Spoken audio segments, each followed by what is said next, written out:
Hi, my name's Neil Taylor and I'm a campsite warden, or a caravan site warden, or a motorhome site warden. But basically a site warden or a touring park warden. I've been a warden for a few years and I've worked on a number of sites, and this video is part of a short series of videos I've been doing about becoming a warden and the role of being a warden. I'm going to leave down below in this description of the video, so if you check down below, a couple of links to a Facebook page and a Facebook group that I've got set up.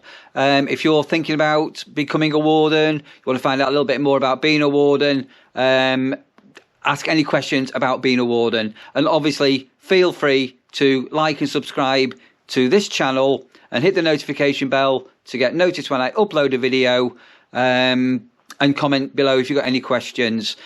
The Facebook page and group that I've got up, I do duplicate content, so when I put some up on YouTube I also put it down there below. Some people like to comment on Facebook rather than here. So this video has come about because somebody called David and Carol got in touch with me a couple of weeks ago, and they were really frustrated that they'd taken part in a number of interviews and had been unsuccessful, and were just feeling a little bit down that they hadn't been offered a job. As I'm recording this now, this is early December, so we are still very, very early for job hunting to become a warden, although you can look all year round.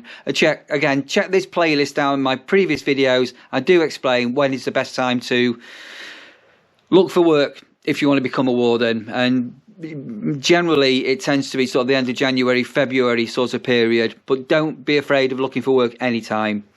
So first of all, really, really important is if you've applied for a job, just make sure that your CV is up to date, is concise with your transferable skills, and not too long. 2 pages, if you can compress it down to that. Don't write War and Peace, a massive big CV. Just make it short and concise with everything on it, so your prospective employer can get a little bit of a taste for you and what you're about. And make sure, this is really, really important, you don't need to be an academic to become a warden, but put on your transferable skills.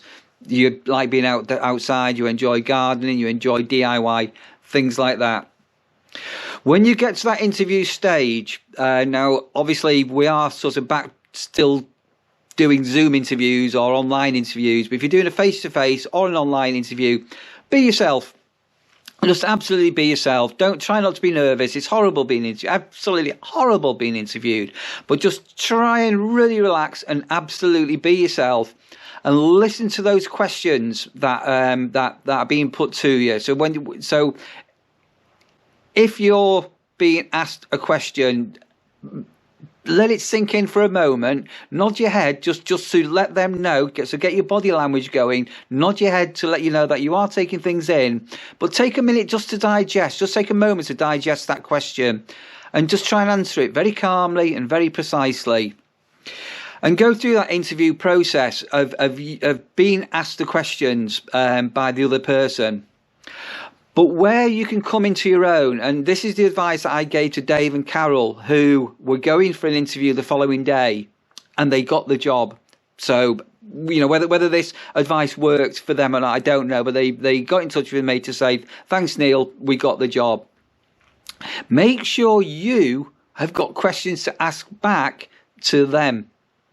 So a lot of people think when you go for an interview, it's all about them asking you questions and not the other way around. But if you ask them questions, it shows your enthusiasm. So make sure you've done a little bit of research about the campsite, the caravan site, the motorhome site that you're applying for. Make sure you know a little bit about them, and just go, oh, I believe, you know, you've been going for 28 years and it's a family business. That sounds really exciting. And you know, do you have any future plans? Show a bit of enthusiasm about that site that you're going to work at. But make sure that you've got in your head, or even you've got some notes somewhere of questions to ask back. Questions like, well, what are you going to, what are you actually going to expect of me when I finish work at whatever time? Am I off duty, or are you going to expect me to be on duty 24/7? Make sure you ask them, you know, what do you see my role being in the company? And going forward, do you think, you know, I might be here for a couple of years?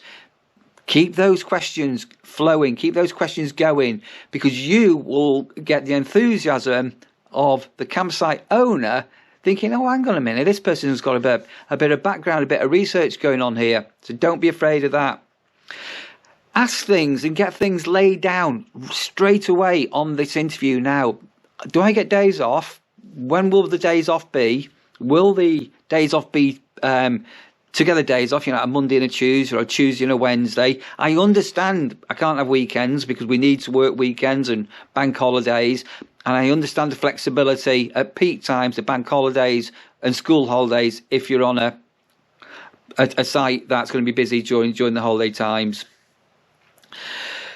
Lay out those rules, you know, things like when do I get paid? Is it the 15th of each month, the end of each month? Do I get paid overtime, or is there any incentives and things like this?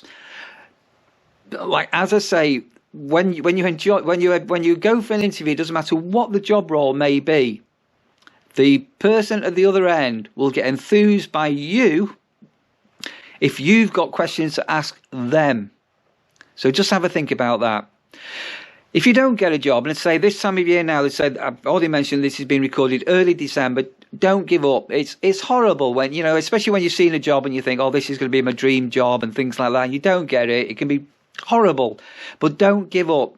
Don't give up. Keep smiling and keep looking. And whatever you do, don't give up. I'm going to end this here. As I say, these are just literally 5 to 10 minute short videos that I've been doing. There's a whole series of them. This I'm putting into a playlist about the role of being a campsite warden. I hope you found this of some use to you. If you have, smash the like button. That'd be amazing. Comment down below if you've got any questions. And remember, you can subscribe down there if you want to subscribe to my channel. And if you want notification when I upload a video, go and hit that notification bell. That'd be wonderful. Right, guys, look after yourselves. Take it easy. Be safe. And I'll see you on the next one.